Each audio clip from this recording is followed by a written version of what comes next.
Well, Steve's not in a good mood. Why?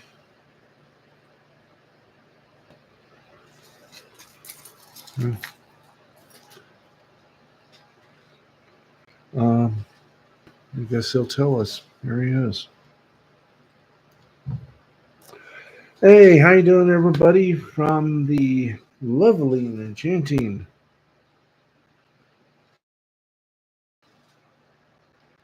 and awesomely unforgettable um, Tom O'Neill Memorial Studios here at Park Forest Apartment Complex in Jackson. You got me. You got us.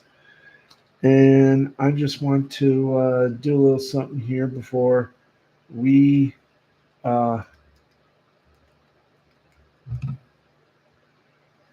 before we do anything further. I know I shouldn't, but I must. I got to. I got those.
Anyway,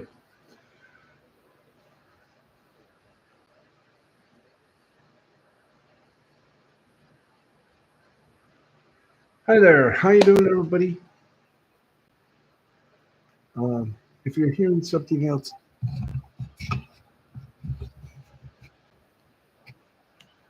hopefully we're on. Yes, we are. Okay. Hey, great to be here. Great to be anywhere. Just great to be. It's great to be alive. Anyway, if you're wondering why I'm sort of a little disheveled, it's because uh, today got a little bit of news. Um, there's going to be a second uh, investigation here at our little home, and I got to do a lot of work on this. I got to do a lot of cleaning because if they spot one thing wrong, I will be in violation of my lease, which means I could be gone. And frankly, I don't want to leave this place, but if I have to, I will. And that means I will probably wind up dead on the streets. We hope it does not happen. But should it, I just want to say it's been nice knowing you guys. But they said they'll work with me. I hope it's true because I don't want to leave this place. So after this show, I'm going to be cleaning this place up. I'm going to be dismantling a few things, and tomorrow I got to buy maybe about 3 or 4 more of these little storage totes. I got to empty out my closets, the bathroom. I got to put everything in places. And it's all because this chair right here that I got from St. Vincent had bed bugs in it. And that is a no-no. So I'm having to just really do my best. I got to get this cleaned up anyway because Uno is coming home, and I just want things to look better.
Damn it.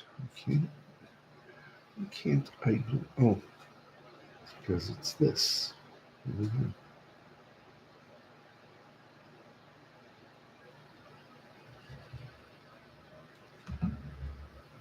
Anyway, you don't want to hear me. You just, we're going to just continue on. I've got until Monday to get this place 100% respectable. I don't know if it's going to work, frankly. I don't know. But we'll just see what happens, okay? Let's get on with the show because we are on until 11 o'clock tonight. So, thank you. Thank you, Matt. I'm praying for myself too.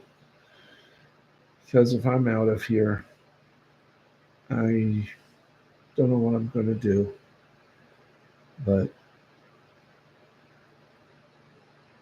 anyway, we'll just leave that and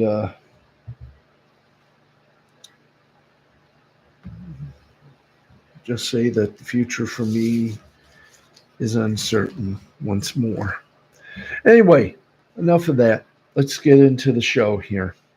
6 months ago, Jerry Cardinal stood outside a conference room at the Swank Adia. I think I'll use this. 6 months ago, Jerry Cardinal stood outside a conference room in the Swank Aria Resorts and Casino in Vegas, having already blown away a room full of attendees during the annual Sports Business Journal Collegiate Athletic Forum. During his remarks, the Redbird Capital founder and CEO expanded on his private equity firm partnering with LeBron James to bring an NBA expansion team to Vegas. Now, if as if that wasn't eyebrow raising, he added that private equity was ready to jump into the college sport landscape cleats first. He specifically pointed to college football being tremendously undervalued. In terms of total revenue compared to the NFL, college football was earning 5 times less in terms of media rights revenue, 10 times less. Excuse me. College football was earning 5 times less in terms of media rights revenue, 10 times less.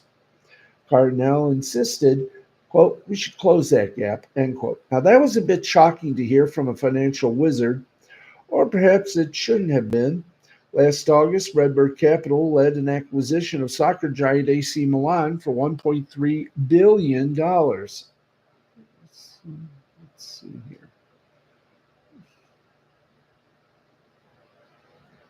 Having a little, there we go. There we are. Okay, a little bit more. There we go. That was a bit shocking to hear from a financial wizard, or perhaps it shouldn't have been. We mentioned the AC Milan purchase for $1.3 billion. Now, it already has a stake in the Pittsburgh Penguins and Boston Red Sox. There are reasons the college gap existed. Schools and athletes were constricted by NC2A rules. Athletic departments were business capitalistic enterprises overseen by a nonprofit NCAA. Oil and water get along better. But with the House versus NCAA settlement on Thursday, the infiltration, if you will, of private financing into college sports became all but official as the NCAA and the Power Five conferences came to the landmark agreement. The $2.8 billion settlement has opened the door to that influence. The proof was being laid out that day following Cardinal's presentation. He was asked by a New York Times reporter, hypothetically, how much would Michigan football be worth? Well, where are we now? I've lost the jungle. Hypothetically, how much would Michigan football be worth as an investment by his company? Cardinal said, quote, I'd say it's worth at least $1 billion, end quote. Much has been revealed in that moment. Not only had one of the most powerful financial firms on the planet been thinking about such a proposition, but they'd actually run the numbers, which were very enticing. Yes, they were. The costs of competing are going up, Cardinal said. You got to spend if you want to win. They're not going to be able to do it with just donors. Bringing in third-party capital, it's not crazy. It's a very rational thing. Big picture, such a union would all but formalize the long-discussed FBS breakaway between the Power Four and everyone else. That $2.8 billion settlement figure makes it so. It is understood that a new infusion of cash must be brought in to support that ever-developing professionalization of what used to be amateur sports. What might as well be called College Sports Inc. is ready for its debut, with its number one offering being football. Now, Cardinal was right. College sports is basically being consolidated at the top. The SEC and Big Ten together are taking 58% of the college football playoff media revenue under the New Deal. 7 of the last 9 national champions have come from the top 10 in annual athletic budget revenue. The exceptions being Clemson in 2016 and 2018, as the Tigers ranked 17th in that category, according to the USA Today.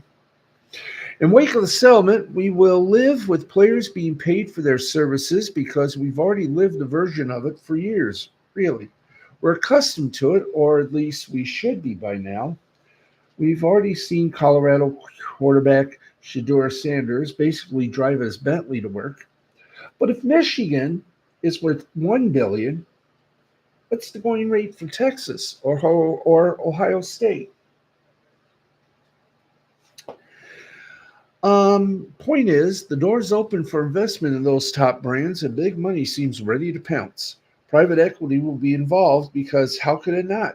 Schools will need money to finance staying at the top level of competition. Florida State has already been loading up a war chest to buy its way out of the ACC, and other schools in the league may follow. No one really knows what the $1 billion would bring to an athletic department. Cardinal stressed that such a firm would not want or need a hand in the day-to-day operation of an athletic department. This is literally investing in undervalued property. As part of the settlement, Power 5 schools will be on the hook for an average of $22 million for the next 10 years. Add in the funding of expanded rosters with more scholarships, that figure could balloon to 30 million annually. That's 300 million per school over the next decade. The likes of Cardinal and Redbird Capital are waiting in the wings. It was reported this week that Cardinal's new business, College Athletic Solutions, plans to invest 50 million to 200 million in 5 to 10 top athletic departments. Redbird Capital is partnering with Weatherford Capital, an equity firm founded by former FSU quarterback Drew Weatherford. Eventually, CAS could invest in the majority of the Power Four. Now, that's best evidence to date of a formal breakaway between the haves and have-nots. A move that has been speculated for years. Now we're seeing it in practice, if not on paper. Forget about leaving the NCAA, an organization that will never be what it once was in this new climate. Schools may oversee enforcement themselves. As the NCAA's power diminishes, it's becoming a heck of a party planner for the NCAA tournament each March, and there's really nothing necessarily wrong with that. Schools will operate within the NC2A, but only if they choose. But their revenue in this new investment world will define their real membership. Those firms won't be necessarily buying a stake in power schools, they'll be buying a brand. Redbird Capital and Weatherford will want a return on their money. 10 to 12% seems likely based on the business, but it's more about the ground being broken with third parties now becoming investors in the landscape. Think of what owning a part of Texas, Michigan, and Ohio State would look like on the portfolios of those firms' investors. New for one thing, because it's never been done. Profitable for another, or else the firms wouldn't be getting involved. Cardinal said in December, I'm watching what happens here. One of the questions you should be asking everybody is this. Is this the beginning of the end of the conferences? How about one big college conference with 68 Power 4 teams? Why not start with that? Quote, why don't you put them all together? If you went to all the media distributors and said, okay, we're bringing all 68 and divvying up this programming you get, I believe with some of the parts that are better, greater than the whole, you'd get a better result. Now the NFL has done that. Cardinal made those comments before the CFP contract was finalized. ESPN bought the value of those 68 schools and owns their rights along with Fox. It doesn't seem like conferences will to dissolve into one big NFL-like unit anytime soon. But the House settlement created a speed-up time for private equity to get involved anyway. That new money is going to have to come from somewhere. State subsidies, loans, booster involvement, and reallocation of university funds could all help. But $300 million is $300 million. As part of the settlement, it seems schools that want to compete at the absolute top level will have to expand football scholarships, for example, to at least 100 per year. Think about that. We didn't even mention cost of attendance anymore. That extra income started in 2015 and was disguised as the full cost of a scholarship, but was available only to athletes that basically broke the seal on player compensation. In 2021,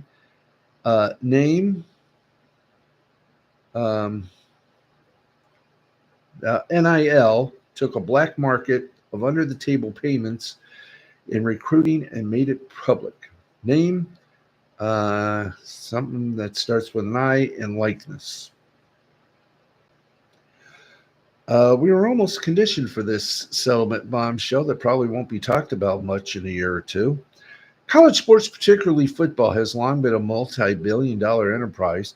It just had no center, no leaders, no mission statement. While it operated stamped with the NC2A brand, everyone, all the time, all at once, was out for themselves. Guess what? That's going to be changing because it's now going to be all for one and one for all. Good luck. The revolution is going to be televised. Okay, our second story. And by the way, 10:30, Yahoo. It's 10:30, thank gosh. Rich Paul has become arguably the most powerful agent in the NBA, but he will always be associated with a single client. He got his start in basketball after befriending a high school-aged LeBron James, learned the ropes at CAA under James's second agent, Leon Rose, and when he went out on his own to found Clutch Sports, James was his first client. But in a Friday interview with Bleacher Report's Chris Haynes, Paul made an interesting point about the future of James's current employer, the LA Lakers. While assuring Haynes that James has not involved himself in the team's ongoing search for a new head coach, he said that, in his opinion, quote, the Lakers' focus should probably be more so on Anthony Davis than LeBron at this point. We couldn't agree with you more.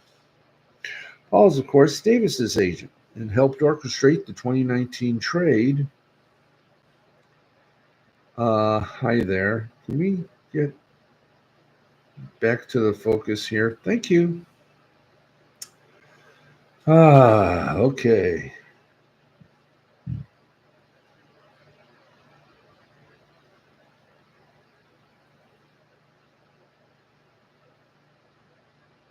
Excuse me. I know the long pause, but we're trying to get the story back. It's 31 minutes past 10 o'clock. You're on this very slow show.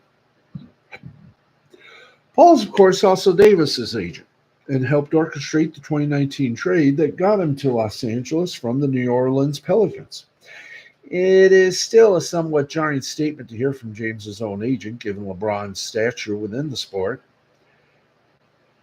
Really? And is therefore worth interrogating what exactly it might mean and what a Davis-led future might look like.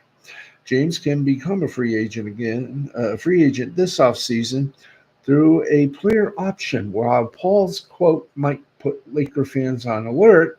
All indications are that he plans to remain in Los Angeles in some form. The real question, though, is how much longer does he plan to stay there? I mean, 3 times you got your team bounced in the first round. Now, James will turn 40 next season. The Athletics' Shams Charania has reported that the expectation is that James will play 1 or 2 more NBA seasons, though given how good he still is and how much money he stands to make by at least playing out a 3-year max contract, he should be considered year to year for the foreseeable future. Paul's words might suggest that the Lakers should plan for a shorter time period with James rather than extended runway. But we shall see.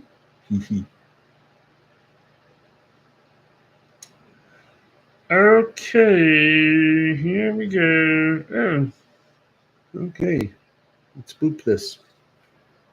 I wonder if we got. Oh, nope, we don't. Oh, come on. The newer medications, the semaglutide. You know, we can't air. We don't have the permission. But breaking news, Pac-12 has voted to approve the settlement in the NC2A antitrust case.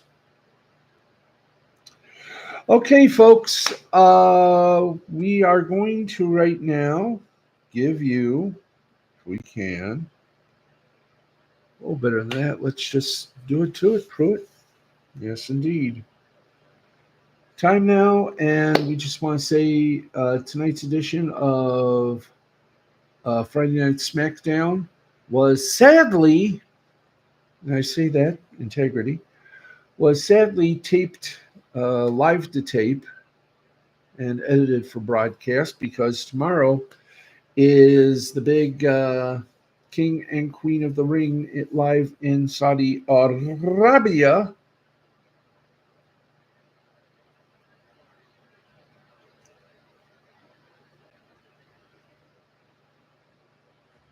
Hang on here. There we go. Boom. And because it was taped, we did not bring you any of the spoilers until the program aired on Fox tonight. So there you go. So let us give you the results of tonight's SmackDown. Remember, we cut out all the BS, just give you the results. And here we go. Nia Jax versus Bianca Belair in a semifinals match for the Queen of the Ring tournament. And I just felt that going down. And the winner of that was Nia Jax. Ooh.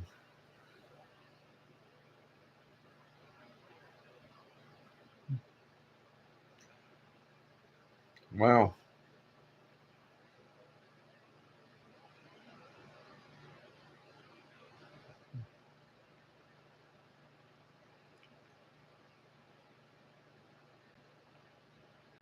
Wait.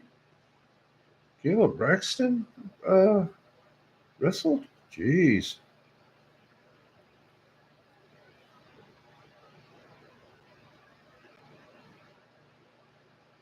No, I don't think that was Caleb Braxton. I think that was Nia Jax. Grayson Waller and Austin Theory host LA Knight on the Grayson Waller effect. Big deal. Carmelo Hayes, Grayson Waller, and Austin Theory took on the Street Profits and LA Knight with B-Fab.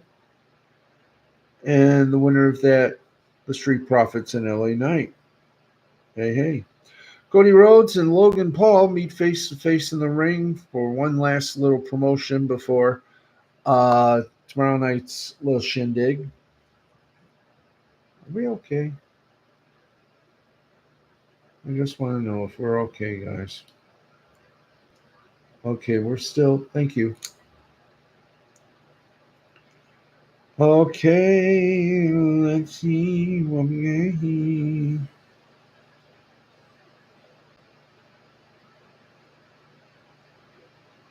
Let's see. Let's see. Bailey took on Chelsea Green with Piper Niven. And the winner of that match was Bailey. Wow.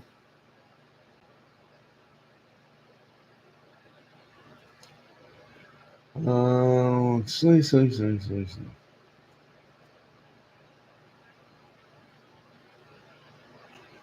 Randy Orton took on Tama Tonga with Solo Sequoia and Paul Heyman in a semi-finals match for the King of the Ring tournament. And the winner was Randy Orton. Wow.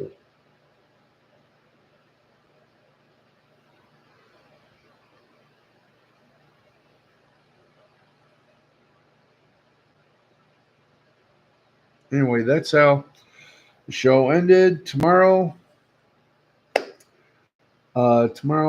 it's King and Queen on Peacock and what's left of the WWE Network. Now, by the way, from Wrestling Inc., these stories come from, and we thank them. Now, the predictions. That's right. The predictions are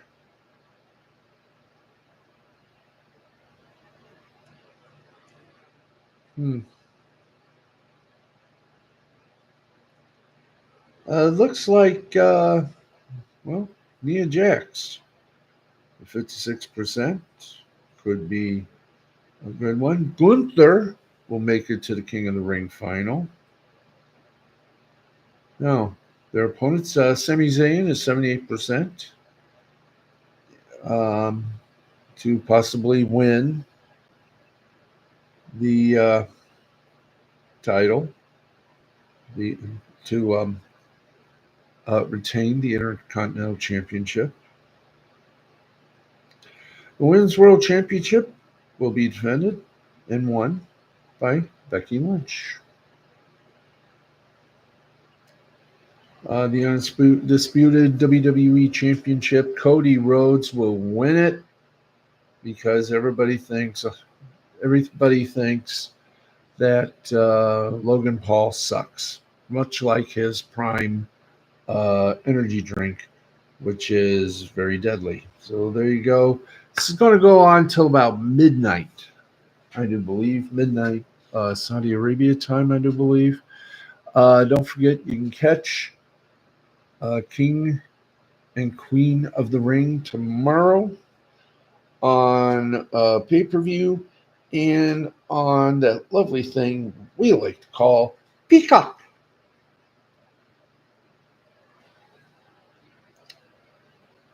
And that should be fun ski. Yes, it should be. Okay, we're halfway done with the little event here that we like to call Steve Sporty Balls.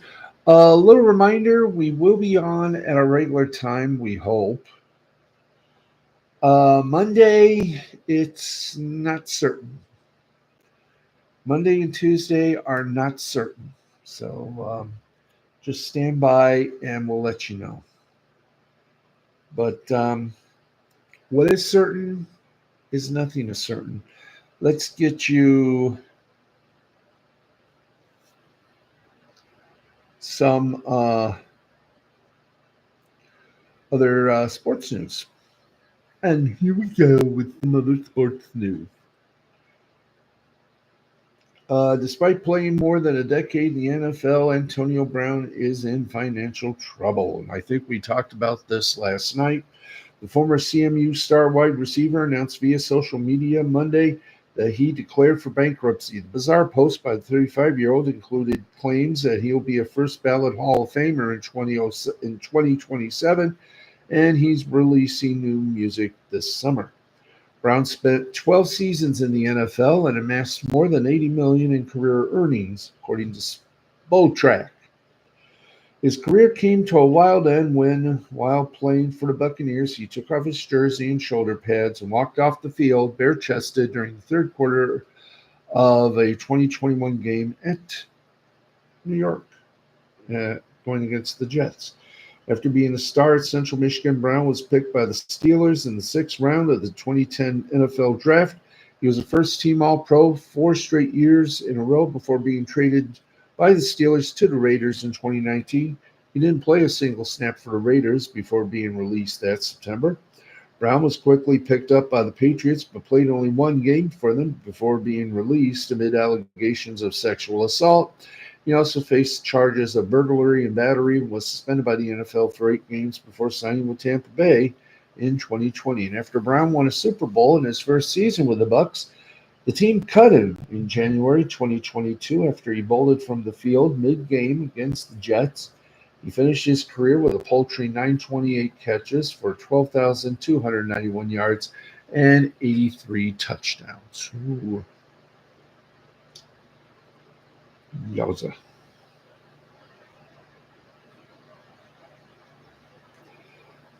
More. And we got it, too. Well, it's all in the family now. Ever since losing his Intercontinental Championship match to Sami Zayn, WWE fans have seen a whole new side of Chad Gable, who viciously attacked Zayn after that match as his disappointment at several big losses finally caused him to snap. Since then, the charismatic leader of Alpha Academy has demanded that Otis, Akira Tozawa, and Maxine Dupri's focus be on helping him with championship gold, and he has very publicly dressed them all down. Now, while Maxine Dupri has been trying to make a name for herself on WWE's main roster, her boyfriend has now had his first match for the company. The 18th of May NXT Live event in Fort Pierce, Florida, saw 2 talents make their in-ring debut for the company. Darian Goldberg had her first match teaming with Stevie Turner and lost to Carly Bright and Kendall Gray. In the first match of the night, Chase Hughes, Andre Chase, and Duke Hudson picked up the win over Josh Black and a debuting Anthony Luke. Luke is the boyfriend of Maxine Dupree. Luke was part of a WWE tryout before SummerSlam last year and was signed as a result of that. Oh, yeah. Okay, here we go. Okay, the NASCAR Hall of Fame, which is an actual Hall of Fame, um, named their class of 2025. And they are Ricky Rudd, Carl Edwards, legendary team owner Ralph Moody from the Pioneer ballot was also selected. Additionally, NASCAR President Steve Phelps presented the 2025 Landmark Award for Outstanding Contribution to NASCAR to Dr. Dean Sicking. He is the co-inventor of the Safer Barrier, which has revolutionized racetrack safety. Yes, indeed. Among the names on the modern era ballot this year were Greg Biffle, Neil Bonnet, Tim Brewer, Jeff Burton, Randy Dorton, Carl Edwards, Harry Gant, Harry Hyde, Ricky Rudd, and Jack Sprague. The Pioneer ballot included Ray Hendrick, Banjo Matthews, Ralph Moody, Larry Phillips, and Bob Wellborn. 61 individuals have been inducted into the Hall of Fame since its first class in 2010, headlined by the late Dale Earnhardt. Class of 24 featured seven-time Cup Series champ Jimmy Johnson as the headliner. The 2024 induction ceremony took place this past January, and the date for the 2025 induction has yet to be announced. Yay!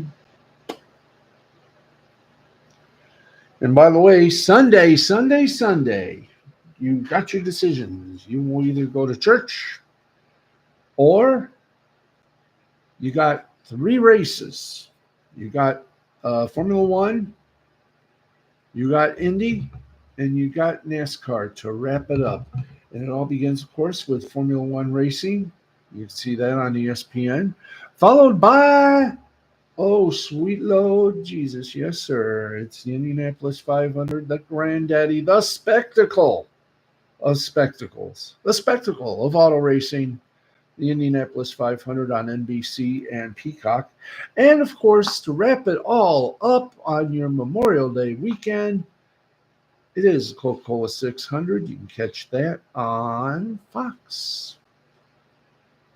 So there you go.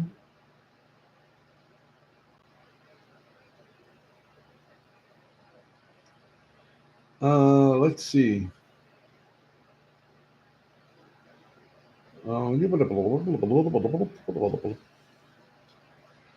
Uh,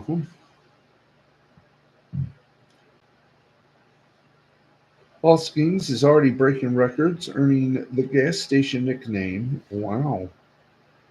And I will tell you this, he is doing pretty good in the college football rank or college baseball ranks.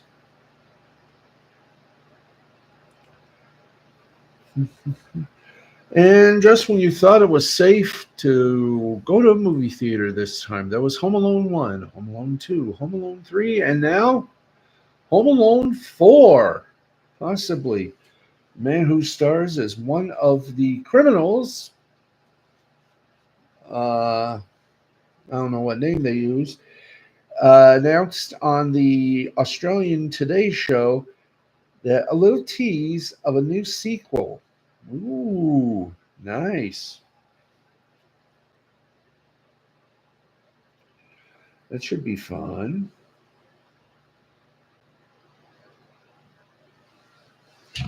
Boink. Sorry. Here we go. Well, what more can you say?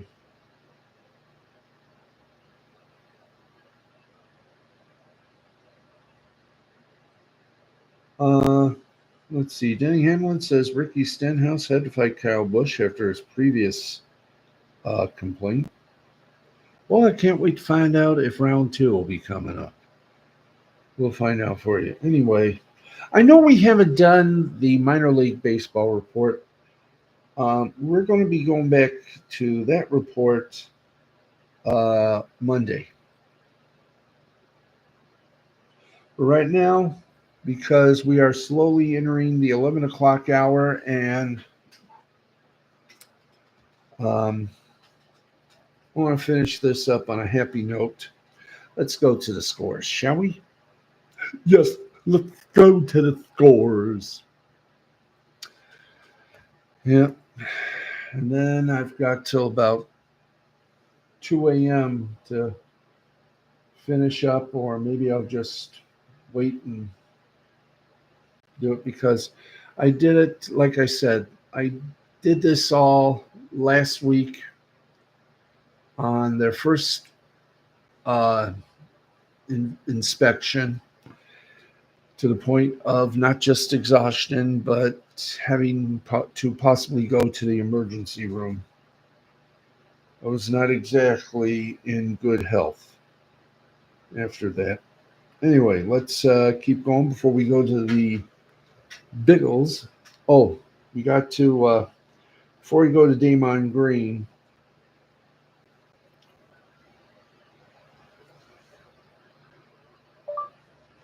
Jim Ross hospitalized.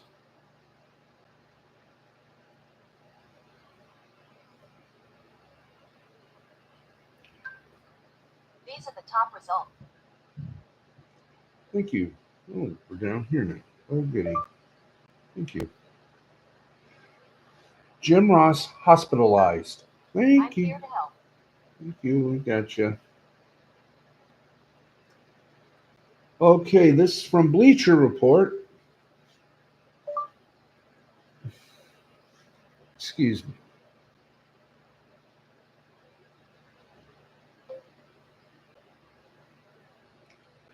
AEW commentator and WWE Hall of Famer Jim Ross announced that he had to go to the emergency room Thursday morning. Ross posted on X that the hospital trip was unexpected and as a result of having shortness of breath. The 72-year-old Ross has been with the AEW since its inception in 2019, providing both play-by-play and color commentary during his tenure. While Ross is no longer the full-time announcer, he is usually on the call for at least a match or two on most AEW pay-per-views. He's faced health issues for quite some time, dating back to his term with the WWE from 93 to 2010.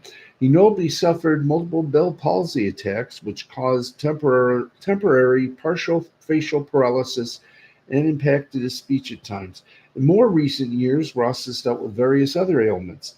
Ross announced he had skin cancer in 2021, but he was later deemed cancer-free after undergoing treatment.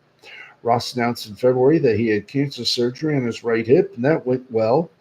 JR is widely regarded as one of the greatest announcers in pro wrestling history, thanks largely to his long, successful run with the WWE, among other promotions. Ross was essentially the voice of the Attitude Era for WWE in the late 90s and early 2000s, and many of his calls are so iconic that they are still remembered and celebrated today. In March, Ross announced that he signed a new one-year contract with AEW and noted that it could be his final year as an announcer. So that is that on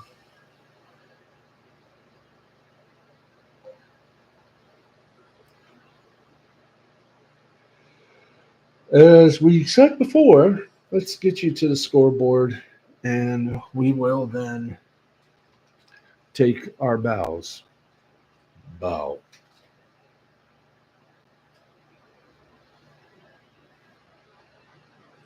Okay, let's go to the scoreboard and get to the scores, shall we? We shall.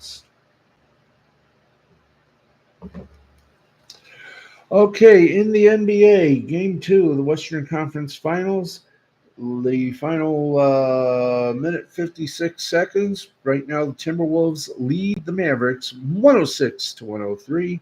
That game on TNT and True TV. In golf, in the round 2 of the Charles Schwab Challenge, Davis Riley leads with 10 under. There's a tie in second between Hayden Buckley and Pearson Coody, who are at 8 under. Tie in fourth place between Sunjae Im and Keegan Bradley, who are at 6 under. Let's check now the Major League Baseball scores. Hey, Taylor Swift greater than Disney, Star Wars, and MCU, and Doctor Who. Here we go. We got 6 games still going on. Top of the 8th inning, Orioles and White Sox are tied at 4. At the end of the ninth, going into extras, Phillies and Rockies tied at 2. Bottom of the fourth, Guardians over the Angels 9-2. Top of the fifth, top of the sixth, Marlins 3, Diamondbacks 0. Top of the fifth, Astros over the Athletics 6-1. Also in the top of the fifth, Yankees 7, Padres blank. Final score: Tigers got their revenge on the Toronto Blue Jays 6-2. Pirates over the Braves 11-5. Nationals over the Mariners 6-1. Royals over the Rays 8-1. More final scores: Giants over the Mets 8-7. Brewers over the Red Sox 7-2.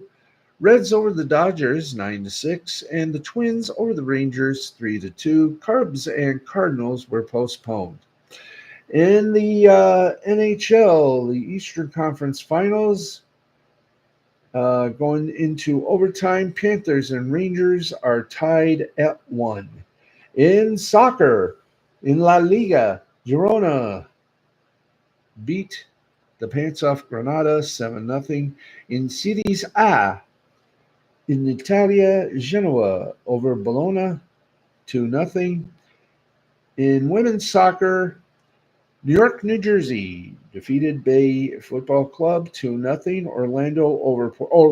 They lead Bay Football Club after 45 minutes 2-0. Orlando over Portland, final score 2-1. Washington over Seattle Reign 3-2. And Houston over North Carolina 3-0. In Argentinian soccer, hi there, get back over here. Thank you. Rosario Central defeated. Thank you. We can get over to Friday here. Thank you. Friday, today, bump. Thank you. This is going to be fun, amazing, and interesting. Let's see. In the 45th minute, with extra minute before they go to half, New Jersey, New York 2, Bay FC nothing. Orlando beat Portland 2-1. Washington beat Seattle 3-2, and Houston over North Carolina 3-0. In Argentinian soccer, it was Rosario Central over Deportivo Oriestra 2-0. Racing Club over Tigre 4-0. Lanús over Estudiantes 2-1. Belgrano over Central Cordoba 2-1. And in the WNBA at the half, you give me fever. The Sparks got some fever as well. They lead the fever 45-34. You can catch that game on Ion Television. So good to turn to. That's right. Okay. We're at 10:58.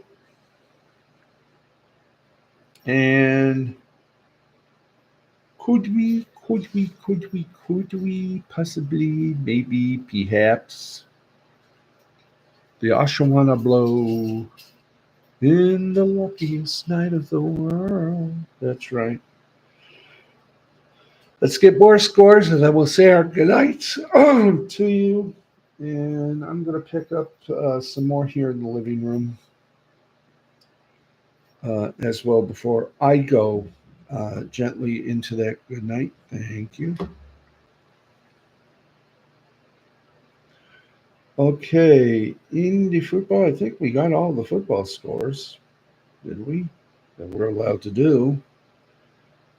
Yes, we do. Yes, we did. Yes.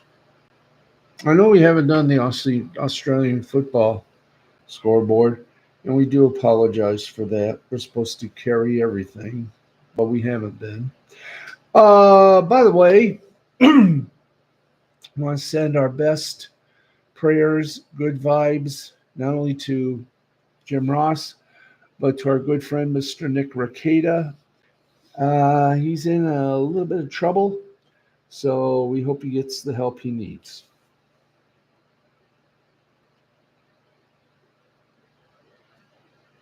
Let's see, in the Premier League in Canada, York United defeated Halifax Wanderers 2-1.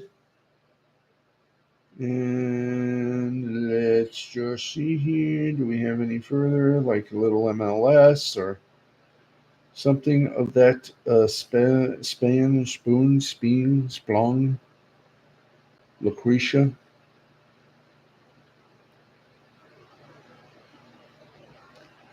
This is fun, exciting, but boring as well. Nonetheless, we are trying to bring you the best in the world of sports.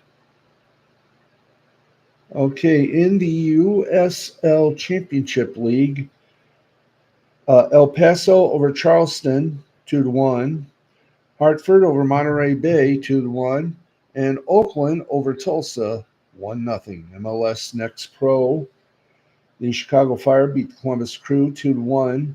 Games that are continuing right now: Los Angeles over Austin 2-1. And in the 89th minute of action, it is North Texas over Real Monarchs SLC 2-1. USL League number 2.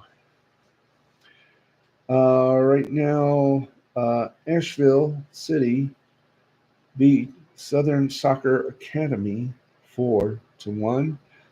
And the others are, thank you. The others have no score as of yet because they have not played yet. Ooh. In the NPSL East regions, nothing going on.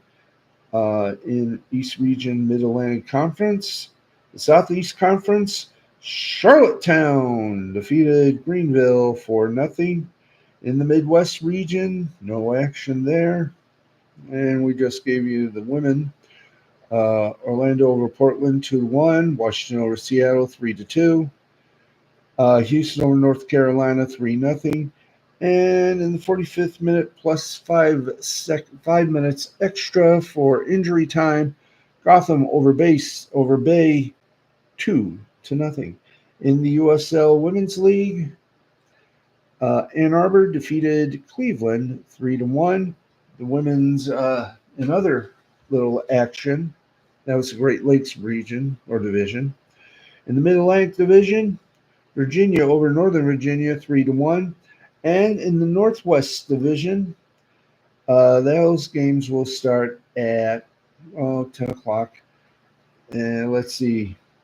The South Central Division of the USLW League, Tennessee mollycoddled the Athens United team 15-0.